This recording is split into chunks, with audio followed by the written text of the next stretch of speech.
दोस्तों, आज मैं आपके पास जनरल नॉलेज की सेकंड पार्ट की जो वीडियो है वो लेके आया हूँ।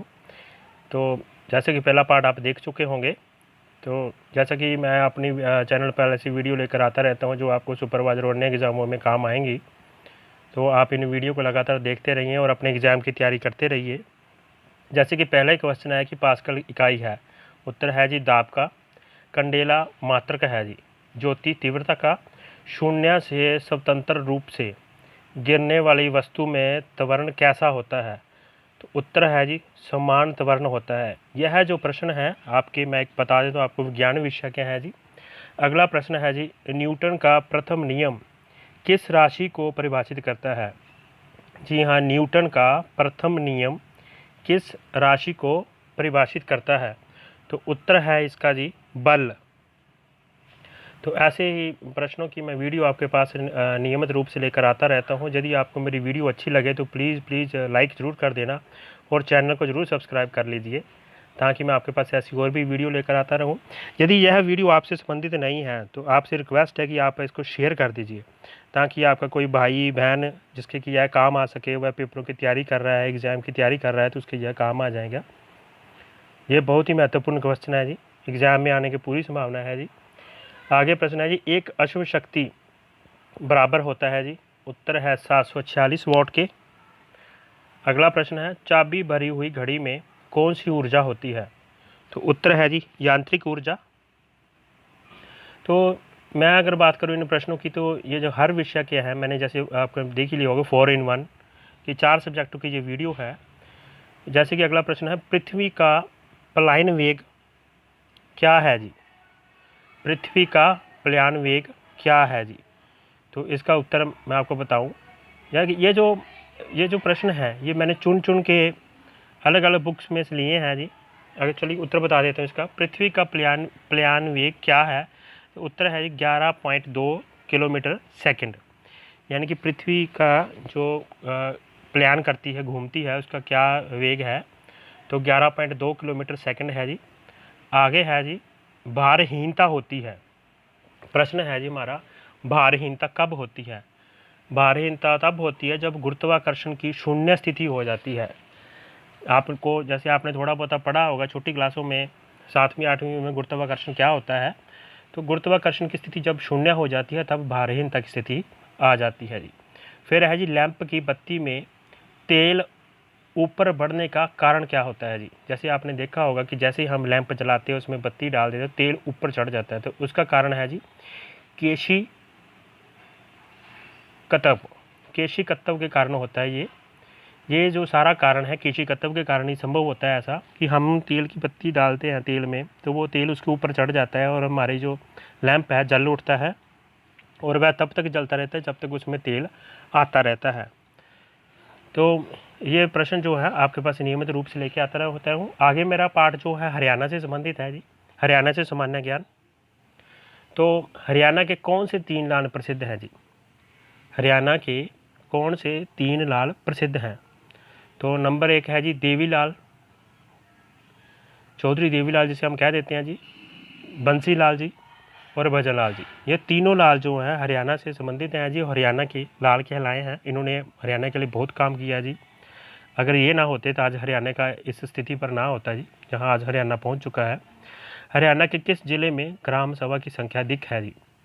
हरियाणा के किस जिले में ग्राम सभा की संख्या अधिक है? तो उत्तर है जी गुरुग्राम।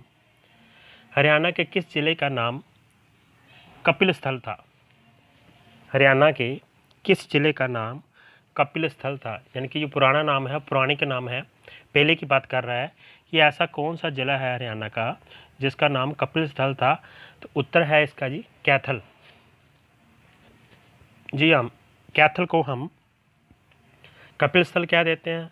अगर आपसे पूछा जाए कि कैथल का पुराना नाम क्या है, तो फिर भी आपने कपिल स्थल बोलना है। अगर आपसे पूछा जाए कपिल स्थल किसका नाम है, तो कैथल लिखना है आपने। आगे प्रश्न है जी, दीनबंधु छोटूराम विज्ञान एवं प्रौद्योगिकी विश्वविद्यालय कहाँ है? जी हाँ, दीनबंधु छोटूराम विज्ञान एवं प्रौद्योगिकी विश्वविद्यालय कहाँ है? तो आंसर है जी मुरथल में। मुरथल ये जो है सोनीपत में पड़ता है जी, दिल्ली सोनीपत हाईवे है, वहाँ पर ये विश्वविद्यालय पड़ता है जी। अगर मैं बात करूं कि 1857 के स्वाधीनता संग्राम में राव तुल्ला राम ने किस क्षेत्र में अंग्रेज़ों का मुकाबला किया था? जी, 1857 की जो क्रांति हुई थी, स्वाधीनता संग्राम जो हुआ था, उसमें जो राव तुल्ला राम जी थे, उन्होंने किस क्षेत्र से अंग्रेज़ों का मुकाबला किया था? तो आंसर है जी नारनौल से। जी हाँ, नारनौल। तो यह जो प्रश्न है जी विषयवार है आपके पास। पहले मैंने आपको विज्ञान के प्रश्न करवा दिए, अब मैं आपको हरियाणा से संबंधित सामान्य ज्ञान जो है, मुख्य प्रश्न जो है आने की संभावना है जी, उनके बारे में। यह सभी परीक्षाओं में आ सकते हैं जी। आप चाहे पुलिस की तैयारी कर रहे हो, चाहे आप ग्राम सचिव की, करनाल पटवारी की, या फिर आप आंगनबाड़ी सुपरवाइजर की। तो हरियाणा की पहली क्षेत्रीय पार्टी कौन सी थी? तो उत्तर है जी विशाल हरियाणा पार्टी। अगला प्रश्न है जी, वर्तमान में हरियाणा में कितने वन्य जीव अभयारण्य हैं? वर्तमान में हरियाणा में कितने वन्य जीव अभयारण्य हैं? उत्तर है जी 8। वर्तमान में हरियाणा में कितने वन्य जीव अभयारण्य हैं? उत्तर है जी 8। अगर मैं बात करूं आगे आपसे कि आगे कौन से प्रश्न हैं, तो एक एक करके प्रश्न आप इनको नोट डाउन कर सकते हैं, जब वीडियो को रोक रोक के भी आप लिख सकते हैं, सुन सकते हैं, रिमाइंड कर सकते हैं। आगे है जी प्रश्न मेरा, हरियाणा की सरकारी भाषा कौन सी है जी? हरियाणा की सरकारी भाषा हिंदी है। जी हाँ, हरियाणा में हिंदी बोली जाती है जी, जैसे पंजाब में पंजाबी और हरियाणा में हिंदी के लिए प्रसिद्ध है। हरियाणा में जयंती देवी का मंदिर कहाँ पर स्थित है जी? हरियाणा में जयंती देवी का मंदिर कहाँ स्थित है जी? तो अगर मैं बात करूँ मंदिरों की, तो हरियाणा में जैसे आपको पता ही है कि मंदिरों के लिए बहुत प्रसिद्ध है हरियाणा जी। तो ये जो मंदिर है ये जींद में पाया जाता है जी, जींद में है जी। हरियाणा में जयंती देवी माता का जो मंदिर है वह जींद में है। अगर मैं बात करूँ हरियाणा में सीता माई का मंदिर कहाँ है जी? हरियाणा में सीता माई का मंदिर कहाँ पर है? तो उत्तर है जी करनाल में। अगर मैं बात करूँ ये अलग अलग जो मंदिर हैं, गुरुद्वारे हैं, तो हरियाणा बहुत ही पवित्र धरती माना गया है जी। तो इस प्रकार से ऐसे प्रश्न भी आपसे पूछे जा सकते हैं अलग अलग परीक्षाओं में।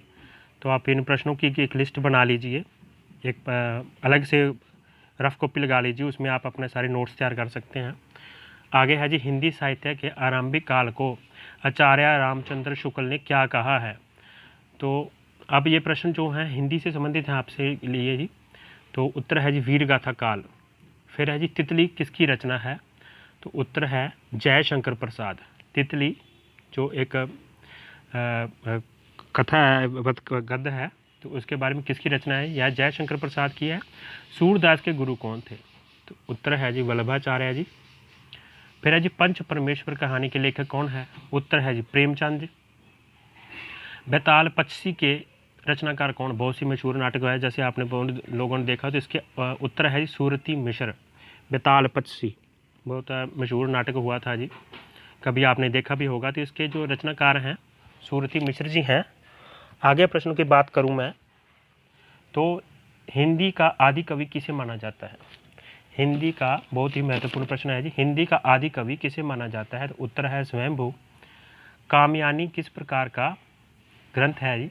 तो महाकाव्य है जी। कामयानी जो है एक काव्य है। किस प्रकार का ग्रंथ है? महाकाव्य है। चंद्र बरदाई किसके दरबारी कवि थे? बहुत महत्वपूर्ण प्रश्न है ये भी, पृथ्वीराज चौहान के। फिर है मैथिली कोकिल किसे कहा जाता है? तो विद्यापति को मैथिल कोकिल। हिंदी का मूल उत्पत्ति किससे हुई है? तो उत्तर है जी गोसैनी अपभ्रंश से, शोसैनी अपभ्रंश से।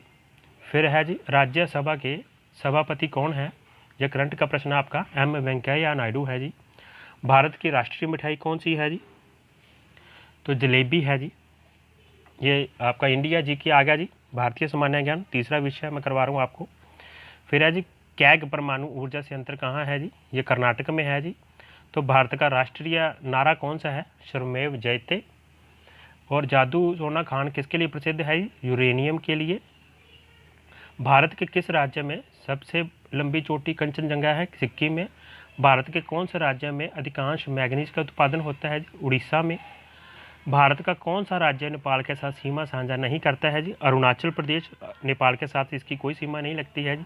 मोहिनीपट्टम किस राज्य का नृत्य है जी? केरल का है जी। दक्षिण भारत की सबसे लंबी नदी कौन सी है जी? गोदावरी है जी। यदि आपको मेरी वीडियो अच्छी लगी है, चैनल को सब्सक्राइब कीजिए।